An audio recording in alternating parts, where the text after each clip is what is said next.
Sumpah itu padahal tidak dosa jika dilakukan, tapi kita sebagai muslim tetap berkewajiban untuk membebaskan sumpahnya.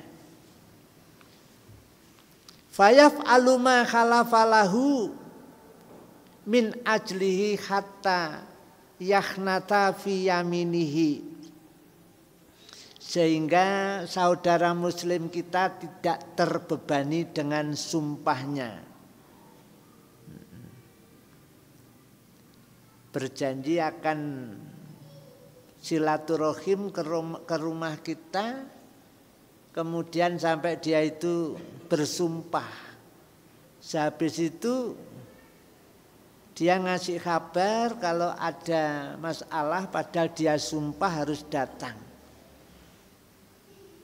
Maka kita sebagai saudara muslim berkewajiban membebaskan sumpah dia biar dia tidak terbebani dengan sumpahnya. Wadzalika li haditsil Baroi, yang demikian itu karena ada hadis dari panjenenganing Barok bin Azib. Amarona wus ngakon ing kita, wus merintah ing kita diperintah sama Rasulullah sallallahu alaihi wasallam bi'iyadatil maridi, untuk besuk orang sakit, tilik wong loro, wattiba'il janaizi, dan berkunjung, wattiba'il janaizi, dan mengantarkan jenazah, watasmitil atisi, dan mendoakan orang yang bersin, wa ibraril muksimil, dan membebaskan sumpah, wa nasril madlumi, dan menolong orang yang didolimi, wa ijabatid da'i, dan menghadiri undangan, wa ifsa'is salam, dan mensiarkan salam. Jadi kita ketemu siapapun, baik kita kenal atau tidak, kita kewajiban mensiarkan salam. Assalamualaikum. Waalaikumsalam warahmatullahi wabarakatuh. Di kewajiban menolong terhadap orang yang dizolimi. Ini kewajiban ya. Kita tidak boleh menterlantarkan orang yang dizolimi. Jadi orang yang terzolimi kita tahu, kita tidak boleh membiarkan dia terzolimi.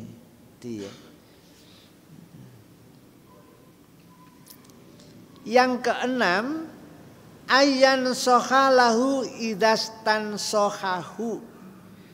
Ayan soha ing yento paring nasihat lahu maring muslim, idastan sohahu rikala nyuwun nasihat sapa si muslim, fi syai'in ing dalem suwiji-wiji minal asyai saking pira-pira perkara.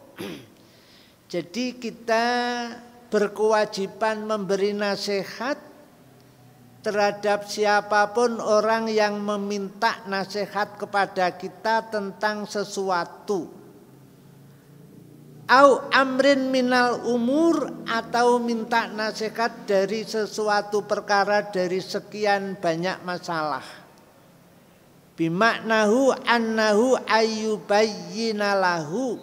Maksudnya ada masalah yang belum jelas, dia minta penjelasan kepada kita dan kita mampu untuk memberikan penjelasan, maka kita berkewajiban menjelaskan permasalahan yang dimintanya. Dijelaskan di sini, yubayyina lahu ma yarahul khaira fi syai'i. Jadi yang dia ketahui, saudara kita datang telah melakukan demikian dan demikian, terus dia minta nasihat, kira-kira yang saya lakukan ini bagaimana menurut dalil, menurut syariat. Maka kita berkewajiban menjelaskan itu. Kalau kita tahu yang mestinya harus dilakukan tidak seperti itu. Awis shawaba fil amri, atau tentang perkara yang benar. Dia yang dilakukannya itu tidak benar menurut Islam dan dia tahu yang benar harus demikian, maka itu harus disampaikan. Wadzalika liqauli sallallahu alaihi wasallam, dan yang demikian itu karena ada dawuhnya Nabi sallallahu alaihi wasallam, idzastansoha, rikala nyuwun nasihat sapa ahadukum salah suwijinira kabeh akhahu. Di saat salah seorang di antara kalian meminta nasihat kepada saudaranya, ya falyan sohlahu, maka saudara yang dimintai nasihat ya harus memberikan nasihat jika dia tahu. Waqalihi, dan Nabi pun bersabda, ad-dinu nasihah. Nabi sabdakan ad-dinu utawi agama iku an-nasihatu nasihat. Memang sungguh agama itu adalah nasihat. Wasuila liman, kemudian Nabi ditanya, untuk siapa ya Rasul? Maka Rasul pun bersabda, lillah, untuk Allah, wali kitabi, dan untuk kitab Allah, yakni Al-Quran bagi kita ini, wali rasuli, dan untuk utusan Allah, wali a'immatil muslimina, dan untuk para tokoh umat Islam, wa amatihim, dan bahkan seluruh umat Islam, wal muslimu qat'an min jumlatihim, dan bahkan setiap muslim pun jika meminta nasihat kepada saudaranya, maka saudaranya berkewajiban memberikan nasihat itu. Itu yang keenam. Di nasihat itu memang penting ya. Biasanya menggunakan kalimah nasihat, biasanya menggunakan kalimah wasiat seperti di Quran itu, watawasau bil haq watawasau bis sabr, itu kan saling berwasiat, saling memberikan nasihat. Nasihat apa? Nasihat untuk bersabar. Watawasau bil haq watawasau bis sabr. Di sini kalimatnya jelas.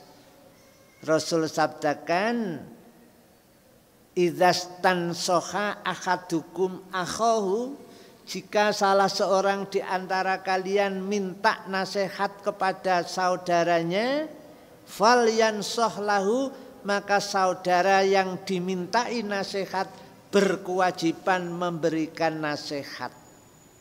Dia. Bahkan Rasul sabdakan ad-dinu nasihah, agama itu adalah sebenarnya nasihat. Maka mudah-mudahan kita tidak jenuh ya untuk saling menasehati, itu kewajiban kita ya. Yang paling enak menasehati atau saling menasehati ya membaca kitab seperti ini, membaca Al-Quran, membaca hadis, membaca dawuhnya para ulama. Ini paling ringan resikonya. Ya.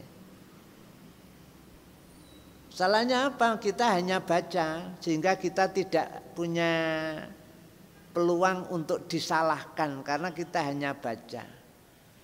Disalahkannya itu kalau salah membacanya, lah itu kalau salah harus disalahkan. Tapi kalau bacanya sudah benar seperti apa yang dimaksudkan hadis, seperti apa yang dimaksudkan Allah, ya sudah, itu nasihat.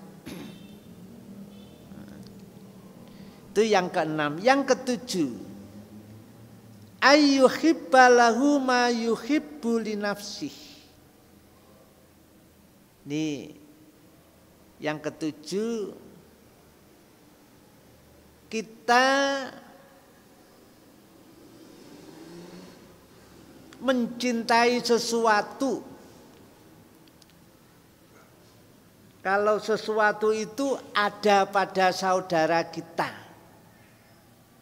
Jika sesuatu itu kita suka, ada pada kita. Contoh ya, kita suka karena kita mempunyai motor. Maka jika teman kita itu punya motor, kita pun harus suka dengan adanya teman kita mempunyai motor itu, dan seterusnya. Ayyuhibba lahu ma yuhibbu li nafsi. Jadi mencintai sesuatu, sesuatu itu jika ada pada saudaranya, sama mencintai sesuatu itu jika dia mencintai sesuatu ada pada dirinya.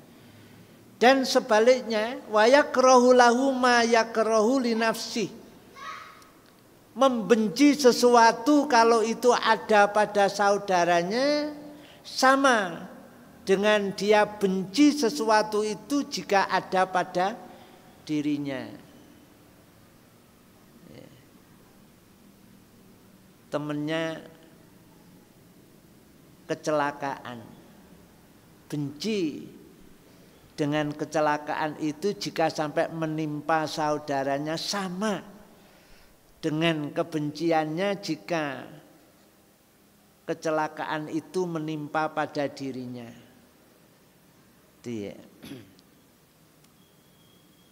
Di ayyuhibba lahu ma yuhibbu li nafsihi wa yakrahu lahu ma yakrahu li nafsih.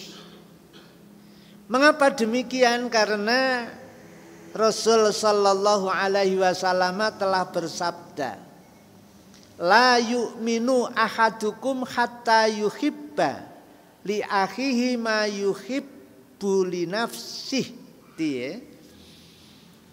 La yu'minu durung kena diarani wong mukmin sapa ahadukum salah suwijinira kabeh.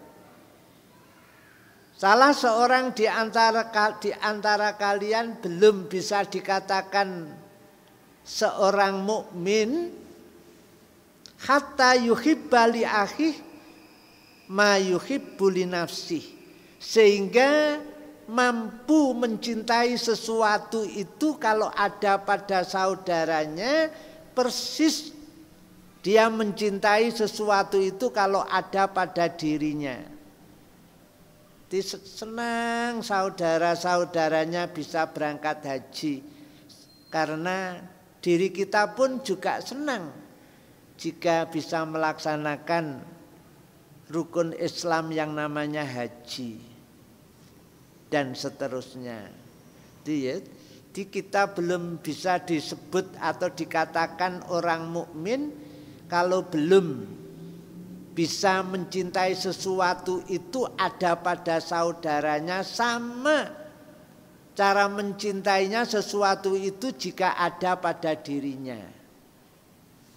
Wa yakrahulah ma yakrahu li nafsih. Dan belum bisa dikatakan orang iman, belum bisa dikatakan seorang mukmin kalau belum bisa benci dengan sesuatu yang ada pada saudaranya seperti bencinya sesuatu itu kalau ada pada dirinya. Wa qaulihi, dan Rasul pun telah bersabda, mathalul mu'minina fi tawaddihim wa tarahumihim wa ta'atufihim Itu ya. Rasul sabdakan dan Rasul membuat perumpamaan orang-orang mukmin itu kecintaannya satu dengan yang lain. Watarahumihim, dan belas kasih sayangnya terhadap orang-orang muslim, orang-orang mukmin. Wata'atu fihim, dan dukungannya terhadap sesama muslim. Ini perumpamaan langsung dari Nabi ya. Nabi katakan kamasalil jasad, seperti satu jiwa. Sekian banyak mukmin, sekian banyak muslim termasuk kita.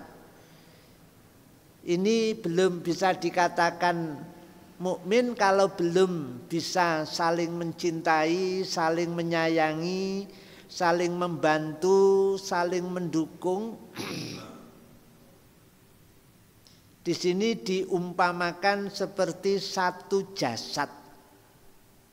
Kamatalil jasadi. Maksudnya apa seperti satu jasad?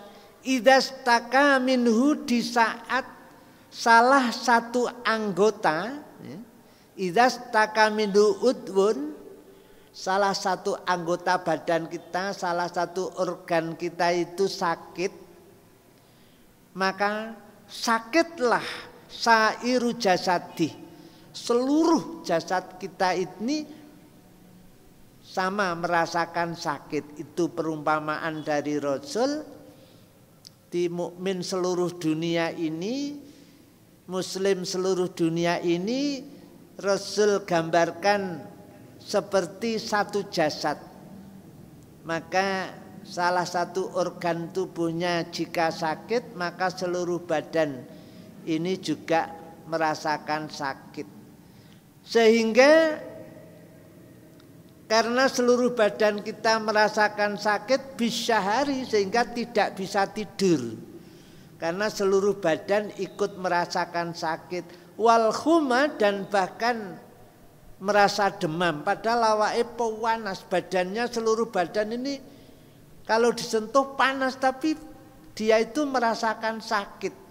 Mengapa lah? Memang panas yang ada di dalam anggota badan kita ini keluar semuanya di luar. Sehingga terasa dingin sekali. Mungkin seperti sakit tipes di saat malam hari sedang kumat, sedang kambuh. Itu gigil ya. Kedinginan yang luar biasa, dikasih kemul yang tebal setebal kasurnya sekalipun tidak bisa hangat. Tidak bisa hangat. Tetap rasa dingin. Seluruh badan, tidak hanya yang sakit, mungkin yang sakit itu hanya jantungnya, mungkin yang sakit hanya livernya, mungkin yang sakit hanya organ yang namanya paru. Tapi karena sakitnya itu sudah kritis sehingga menimbulkan menggigil. Entah sakit apapun, satu organ yang ada di organ tubuh kita ini saat sakit maka seluruh badan, kata Rasul, semuanya merasakan sakit dan bahkan tidak bisa tidur bisa hari. Wal khuma, dan menggigil, terasa sangat dingin. Padahal kalau disentuh panas. Dilihat suhu panasnya badan ini sampai 39, panas. Tapi rasanya gigil. Wa qaulihi, dan sabda Rasul sallallahu alaihi wasallam, al mu'minu lil mu'mini kal bunyanin yasuddu ba'duhu ba'dun. Ini gambaran dari Rasul lagi ya. Rasul menggambarkan seluruh umat Islam sedunia ini, baik dari Indonesia atau dari Palestina, itu saudara ya, atau dari seluruh negeri yang ada di dunia ini. Di Rasul katakan sama dengan satu bangunan, kalbunyani. Maka yang disebut bangunan itu satu dengan yang lain saling menguatkan. Satu misal dinding. Ini bangunan kalau tidak ada dindingnya, tidak ada penyanggahnya, tidak ada tiangnya, ya tidak bisa dinamakan bangunan. Sudah dipasang tiang seluruhnya, tapi kalau enggak ada atapnya, ya belum. Ini maka Rasul gambarkan seperti itu. Alhamdulillah 1, 3. Sekarang yang ke-8. Tadi kita mulai 4, 5, 6, 7. Sekarang yang ke-8. Yang ke-8 ayyan surahu wala yakhdulahu fi ayyi mautinin ikhtajafih. Itu ya.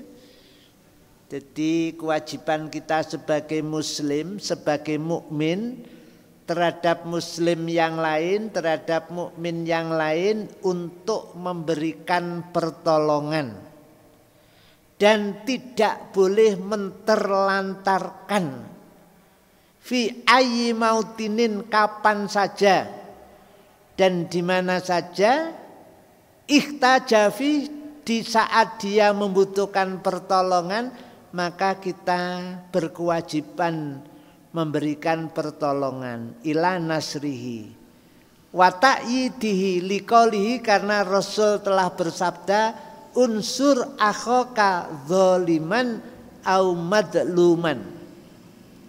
Unsur paringo pitulungan nira akhaka ing sedulur nira zaliman padha uga kang didolimi au madluman utawa padha uga kang mendolimi au madluman utawa kang didolimi. Ini dawuh Rasul ya. Kalau ada kezaliman terjadi, ada orang yang terdolimi, pasti ada yang mendolimi. Kita bukan termasuk orang yang mendolimi dan bukan termasuk orang yang didolimi, maka kita harus menolong orang yang mendolimi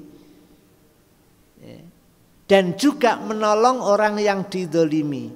Wasu'ila alaihi salatu wassalam, dan ditanyalah Rasul sallallahu alaihi wasallam angkaifiyati nasrihi.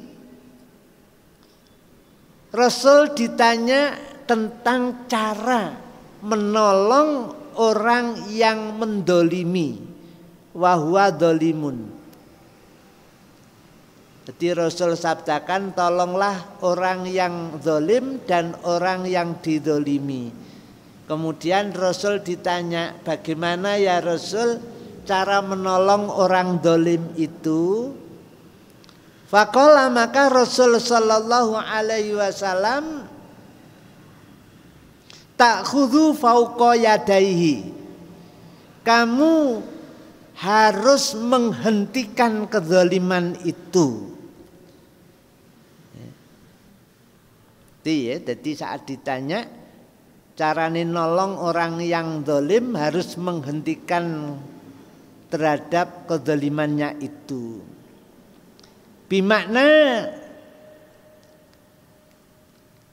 dengan menunjukkan arti menghilangkan anid dzulmi, jadi harus melarang untuk berbuat zalim. Itu perintah dari Rasul ya, cara menolong orang yang zalim seperti itu. Memang menolong orang yang zalim itu ya kadang-kadang kalau tidak ada kapasitas kita untuk memberantas kezaliman itu ya. Dan memberantas kezaliman ini tidak cukup hanya dilakukan oleh para ustadz, para alim, para ulama, enggak bisa ya. Ini harus kerjasama dengan umara. Sebab tanpa adanya yang berwajib memberantas itu ya enggak mungkin ya. Mungkin di antara kita ada yang melihat mungkin ya. Sebuah kezaliman. Ada seorang datang untuk dibuatkan ijazah palsu. Dan ijazah palsu itu tahu persis akan digunakan persyaratan mencalonkan presiden umpamanya ya. Loh, ini kalau kita nggak punya kapasitas untuk melarang, untuk menghentikan itu, untuk memberantas itu ya nggak mungkin. Walaupun tahu, lebih-lebih kita di Batu, kita di Jawa Timur tidak tahu itu. Ya. Tapi kalau yang tahu, lebih-lebih yang punya percetakan di Pasar Pramuka ya. Yaitu harus menghentikan ya. Harus memberantasnya, sebab itu sebuah kezaliman. Kata sing didolimi itu loh bukan hanya seorang. Sing didolimi wong sak Indonesia umpamanya. Maka kalau kita tahu, berkewajiban memberantasnya. Walaupun itu sebetulnya masalah sepele ya. Tapi kalau tidak ada yang mempunyai ketegasan untuk memberantasnya, ya akhirnya bertele-tele. Bahkan sudah ada korban yang dipenjara 2 kali. Sudah dipenjara entah berapa tahun, sudah keluar dengan kasus yang sama, dipenjara lagi. Sampai sekarang belum keluar. Terus yang lain juga ada. Loh, kalau kita kan nggak bisa menjara, nggak bisa ya. Maka ya kita skalanya mungkin skala yang kecil, enak arek tukaran itu kewajiban kita memisahnya. Arek tukaran ini biasanya ono sing jahil panjen. Ya, kemudian sing nakal itu ya. Itu tentunya kita berkewajiban menghentikan kenakalan dia dengan cara dinasehati dan lain sebagainya. Ini Rasul saat ditanya, bagaimana ya Rasul cara menolong orang yang dolim? Kalau orang yang didolimi jelas dia itu didolimi, kita kewajiban menolongnya. Tapi kemudian sing dolim kok ya ditolong. Akhirnya Rasul jelaskan, kamu harus menghentikan kezalimannya. Dia ta'khudhu fauqa yadaihi. Dia kamu harus memberantas kezaliman itu, harus menghentikan kezaliman itu, harus melarang kezaliman itu jangan sampai terjadi. Harus kita larang. Tuh. Kemudian Rasul setelah mengatakan kamu harus memberantas dari kezaliman itu, wa tahawwalu bainahu wa baina fi'li fadzalikan nasruka lahu, itulah cara kamu menolong kepada orang yang zalim. Wa qalihi, dan Nabi pun telah bersabda, al muslimu akhul muslim. Al muslimu utawi wong Islam siji iku akhul muslimi, sedulure wong Islam liyane. Di semua umat Islam ini adalah bersaudara. La yadlimuhu, maka haram hukumnya untuk mendoliminya. Satu dengan yang lain itu tidak boleh saling mendolimi. Wala yakhdulahu, dan tidak boleh membiarkan orang berbuat zalim dan membiarkan orang dizalimi, tidak boleh.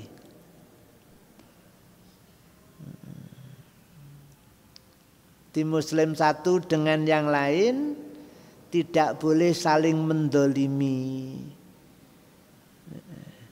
dan tidak boleh membiarkan orang berbuat zalim dan membiarkan orang tetap dizalimi, tidak boleh. Wala yahkirahu, muslim satu dengan muslim yang lain tidak boleh merendahkan, tidak boleh meremehkan, tidak boleh menghinakan, gak boleh ngilokke itu ya. Rasul sabdakan kewajiban satu muslim kepada muslim yang lain seperti itu. Wa qoulihi, dan Nabi pun telah bersabda, ma min imri'in muslimin yansuru musliman fi maudhi'in yantahiku fihi irduhu. Jadi tidak termasuk salah seorang muslim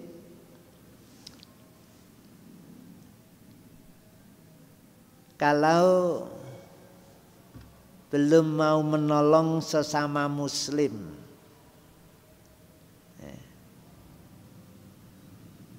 Bahkan Rasul jelaskan fi maudhi'in yantahiku fihi irdu, karena di dalam jiwa muslim saudara kita itu ada kehormatan yang harus kita hormati, kehormatan itu.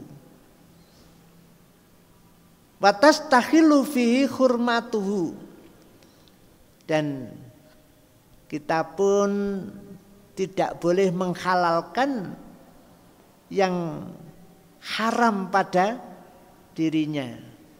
Satu misal itu bukan mahram, lain jenis, ini kan tidak boleh di dalam satu tempat yang sepi, berduaan atau dengan kata lain khalwat, itu kan nggak boleh, kan itu ada hukumannya, ada qisasnya. Maka kalau terjadi sesuatu seperti itu, kita harus menolongnya, menolong orang yang dolim, menolong orang yang didolimi. Caranya seperti tadi, yakni memberantas dan mencegah kedolimannya itu. Kalau kita melakukan pencegahan kedoliman dari perbuatan orang yang dolim, menolong orang yang didolimi dimanapun dan kapanpun, bahkan di tempat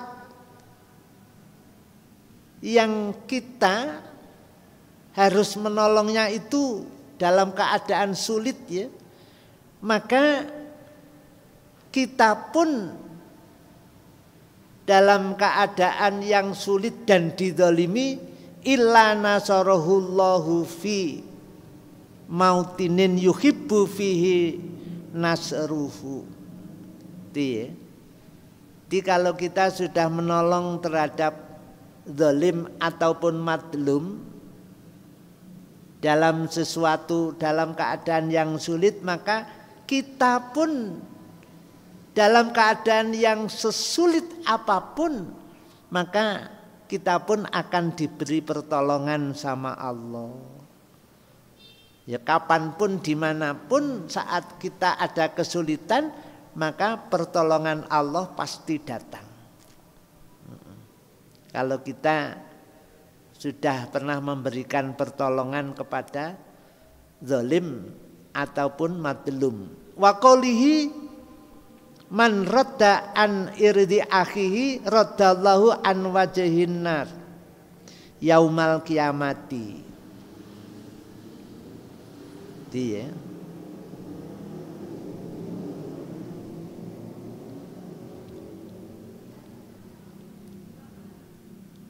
di orang itu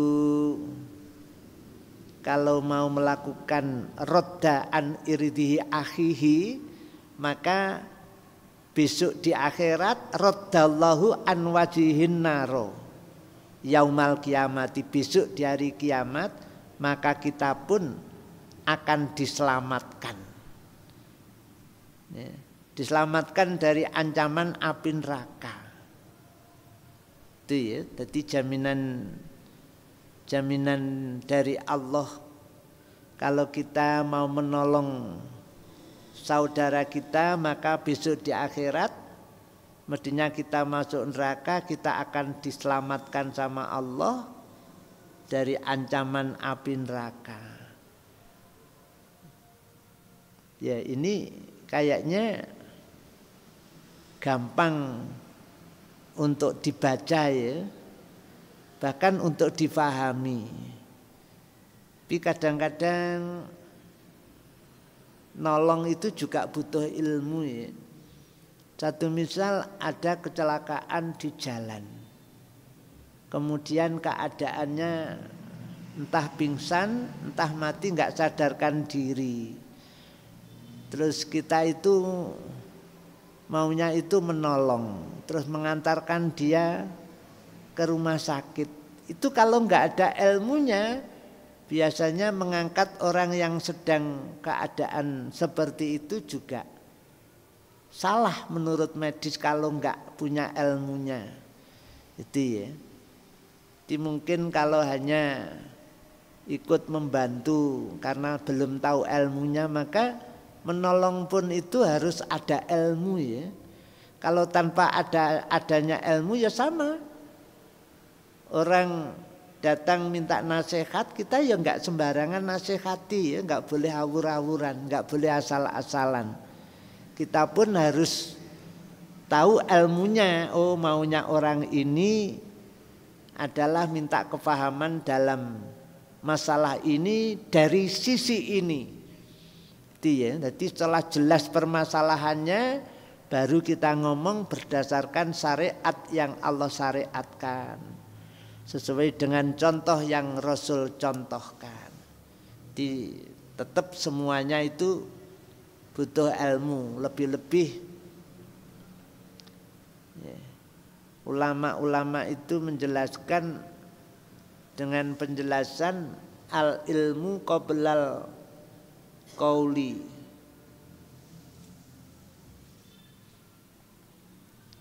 Wal amal. Di ilmu itu harus kita punya lebih dulu sebelum kita memberikan nasihat. Ya, kalau memang tidak ada ilmu, ya kita mohon maaf ya, mohon maaf.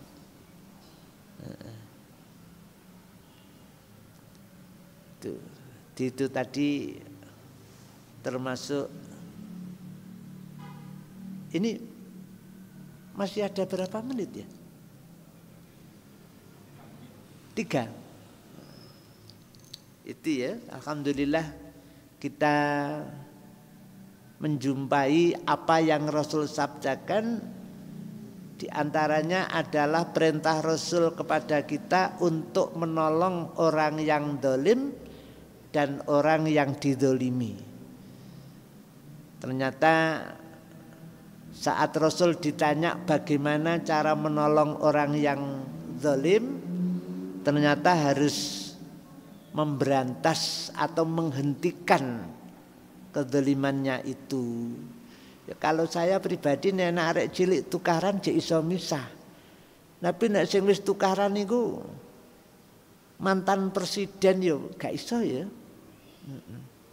Nek sing tukaran arek cilik dolanan di halaman, main bola, terus nangis kepiyer ditanya, ya bisa itu ya. Tapi nek kelasnya sudah bukan kapasitas kita, ya kita hanya berdoa ya, memohon kepada Allah mudah-mudahan mereka berhenti dari kezaliman. Jadi ya, harus berhenti dari kezaliman. Nah, sing punya kapasitas ya harus, caranya bagaimana ya itu harus ditangkap ya, karena memang dia adalah yang berwajib. Mana yang salah dan mana yang benar, mana yang dolim dan mana yang didolimi. Sing didolimi itu 300 juta ya mana. Nah, rakyat Indonesia sak menit kan didolimi selama bertahun-tahun. Nah ini bagaimana caranya? Ya itu dihentikan, jangan sampai terulang kembali itu ya. Jangan sampai terulang kembali.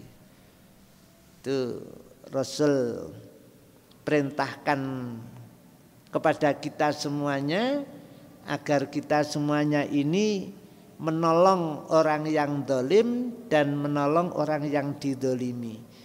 Kalau kita bisa menolong orang yang dolim dan bisa menolong orang yang didolimi, maka besok di waktu atau dalam keadaan yang sangat sulit, sangat terdolimi, sangat butuh pertolongan di hari kiamat nanti, maka Allah berjanji akan memberikan pertolongan. Demikian sedikit yang kita baca, mudah-mudahan Allah berikan tambahan ilmu sehingga sewaktu-waktu kita harus menolong orang yang dolim atau orang yang didolimi, kita sudah punya ilmu. Kalau belum punya ilmu, ya kita nggak bisa untuk menolong ya.